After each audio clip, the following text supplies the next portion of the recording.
Hey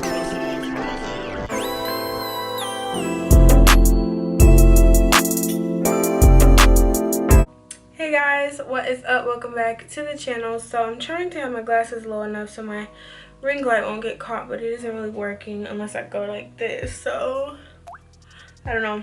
But I wanted to get on here to do a video about I guess like the real tea on working with some of these hair companies. So if you guys are interested in doing that, or you're someone who has always, I guess, wanted to be a brand ambassador, that type of thing, then you're gonna want to watch this video, because it's a lot of stuff that I'm gonna talk about that you should know that I wish I knew before I even started working with companies. So where should I start? So honestly, I did YouTube years ago. Like, I don't even think I was in high school. I think I was maybe in 7th, 8th grade. I made a bunch of videos. If you look up my name on here, you'll see, oh, this eyelash is crooked. If you look my name up, you'll see 2 different channels. The one with like 1,000 subscribers is the one I initially had and wanted to, I guess, work on, and you know, that was my channel or whatever. So basically I ended up like making all my videos from years ago private because they were embarrassing. The older I got, I realized.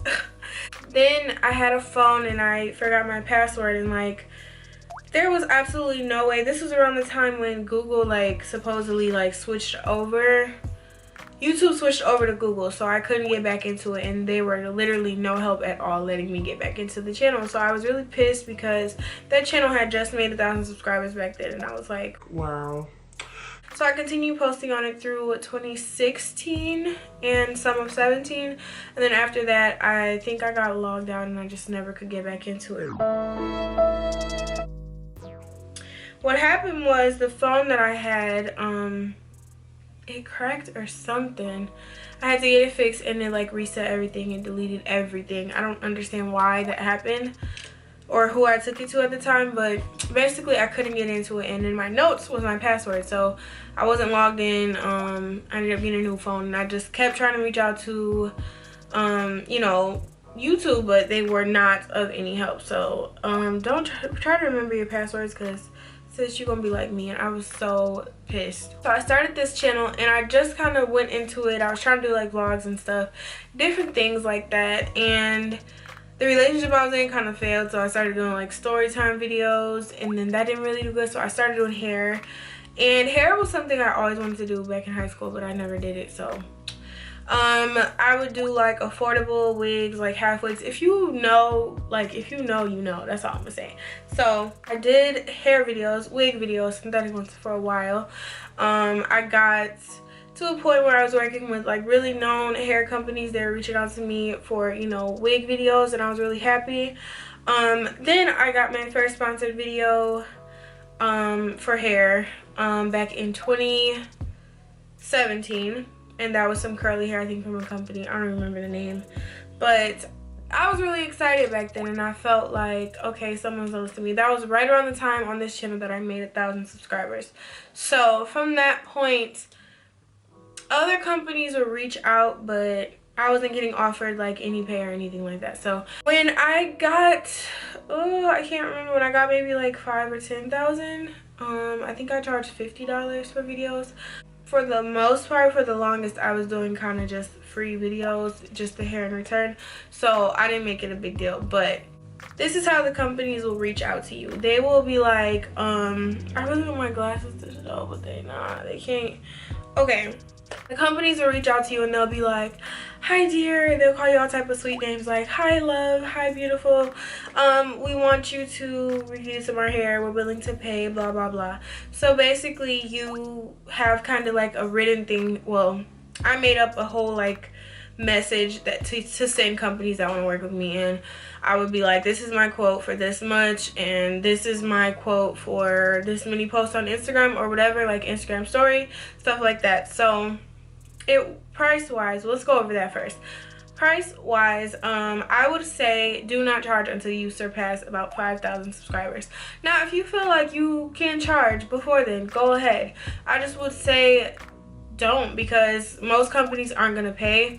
And it also ties into how many views you get. So if you're not getting a lot of views, you're getting, you know, the minimum, then they probably won't pay anything, even if it's something small, or they might just lowball you. So I would just wait it out unless your channel is doing phenomenal, like, which I hope people's channel starts off good, because mine, it kind of did. But after that 5,000 10,000 mark, that's when I went to like 100. Then you have companies that will reach out and say a price. They'll say like more than what you charge. So, you know, then you just be like, okay, you don't even tell them what you charge. So basically, once I hit 10,000, a little before 20,000, I charged $200. So in 2018, I was charging $3. And I stayed in the 2-3 range. Now 200, I was charging 200 for companies that were very like cheap and didn't want to go to 300. 300 was more so for the companies that accepted the charge. So you'll know if they accept it basically from emailing them once. They'll say what they're offering. Some companies will say like, no, we have a budget, yada yada yada. So you got to just make sure you are I guess just putting yourself out there in a good way. Make sure you're getting good views and stuff. I mean, it's not really a way to get good views. You just gotta hope and keep posting good content. Eventually YouTube's algorithm will, like, you know, land you on a couple people's stuff and in the search bar. So basically my charge right now is about 200, 300, still in that same range, because as you guys can see, my views have kind of fluctuated. They've been up and then they've been down. I kind of still try to ease that 300 on some companies, but if they don't, I'll do the 200. And sometimes companies will be like, okay, 250 for one video and an Instagram post, or 350 for 2 videos and an Instagram post, or some HD pictures via email. So it all depends what they're asking for. But I do want to let you guys know the downside of being a brand ambassador for hair companies and stuff like that. They do not take you into consideration. They don't take your life into consideration. A lot of companies, majority of companies will either say a week or 2 weeks. Now me personally, sometimes I used to get packages and just get that shit done like the same week I got it, and then they pay you. So the way they pay you is via PayPal. So once you send them the unlisted link and review it, and then add the links of the hair or wig or whatever that they sent you, then they will pay you and add the funds to your PayPal. Now but this is the thing with PayPal. So if you're new to PayPal, if you haven't had PayPal for like years, they will put a hold on anything super high. I'll say like friends can send you money, maybe $200-300 or something, and it'll go right through. But like if you connect PayPal to a website, or for example getting it from the Chinese companies, sometimes they will hold your funds for 21 days. Now that is an issue that I had for a good year. It wasn't until the end of 2018 that I had to call them and tell them like, I need you guys to stop putting my money on hold, like honestly, because I have bills and things to pay. Like I cannot wait 21 days for the funds to be reviewed. And it was getting annoying, so I basically had to explain my history with them. So it's good to have a history and let them know what you do. Basically, like you got to really ask them to up, I guess, how much money you can they accept for transactions, or for you to be sent and be able to be available to you. So you have to make sure you just stay in contact with PayPal. It really sucks because that's really how the first year of YouTube went for me. Like I was getting so much money, but I could not touch it every time it got deposited, and that was so annoying. So what I ended up doing was asking companies to send it to me as a friend, not for a business or good, for a service or good, I think it is. So just keep that in mind. You may have some issues with PayPal, and I hate that PayPal is, you know, the only way that they know to pay you. Sorry, my boob is itching. I don't know why. Probably this fake ponytail. That's that. There's literally no other way for them to pay you. They don't really understand, and sometimes it can get frustrating communicating with them because they don't really like understand. And that's not their fault. They're, you know, they have their language and they're not really accustomed to ours. Some are really good and some are really bad. Like they can't even put sentences together. So here is the part that is the downside. No, I'm just kidding. So the downside is they are not considerate. Sometimes they don't pay you on time. They rush you. If you tell the truth, for example, the hair sheds, tangles, they will not pay you until you edit that out of a video.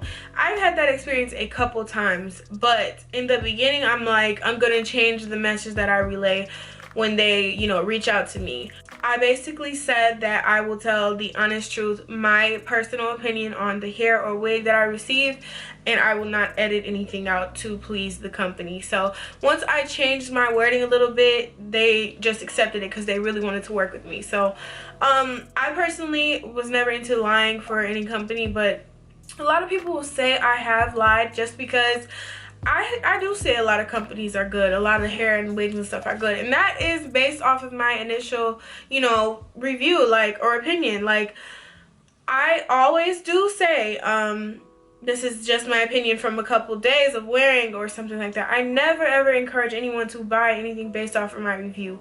Now, as a brand ambassador, you're going to be persuasive. So, and I usually make sure I ask companies, like, I will only do this review if you guys send my subscribers the same hair you sent me, because I don't like to hear I ordered this and it wasn't like you said, because it makes me look like a liar. So personally, I haven't really had an issue with that, but recently I did have an issue with a company. They did not like what I said because I did like a final review for their company and the hair was trash, and I said I was telling the 100% truth in the beginning of our collaboration. So they got pissed and they said, we're not paying you the last money. So basically that was it. And the way you can get back to them is just make a video about them exposing their ass and post on your social medias and tag them. Like, let people know that they're fraud and they're scam, because companies really don't be caring. Now another thing, what else is the downside? So for example, you might get your wig on a Monday. For example, I get wigs like random days of the week when I am doing promotions, and you'll do the video, you'll edit the video, you'll post the video, which is really a lot of work. If you're a YouTuber, you know, like, especially when you have multiple, you know, I have a schedule of what I'm supposed to film and post, and I like to do it in order. That's my son. He's in the living room watching TV, but basically they will literally see your link and watch your video a couple times, and they will not pay you. They will not respond to emails, and you're sitting here with bills and this and that and this needs to be due, and they will literally just not fucking respond. Then they might respond and be like, oh well, we have to wait till this day to pay you or something like that. And it's just like, I didn't wait. You know, I gave you the video in the days promised. Like, I didn't make you wait for the video, but they be on you so much, making sure, like, hi dear, when is the video going to be uploaded? Like, they be on you so much, and then when you get the fucking link, they don't want to pay you. So that's really fucking annoying. Another thing, I already went over the whole, like, they like to make you edit stuff out, or they will also make you try to title stuff. Like, I don't know if y'all pay attention to my titles when I was doing the hair reviews. Heavy, like, some of the titles will not be grammar, like, they will not be correct grammar. They will not be put together right, and it's because they will make me basically title it whatever in order to pay me. Like, well, this is an attractive title, and it be the dumbest stuff. Like, I can't even be original. So I really hate that. Okay, so my camera died, so I don't know what I was talking about. I think I was talking about the downsides. So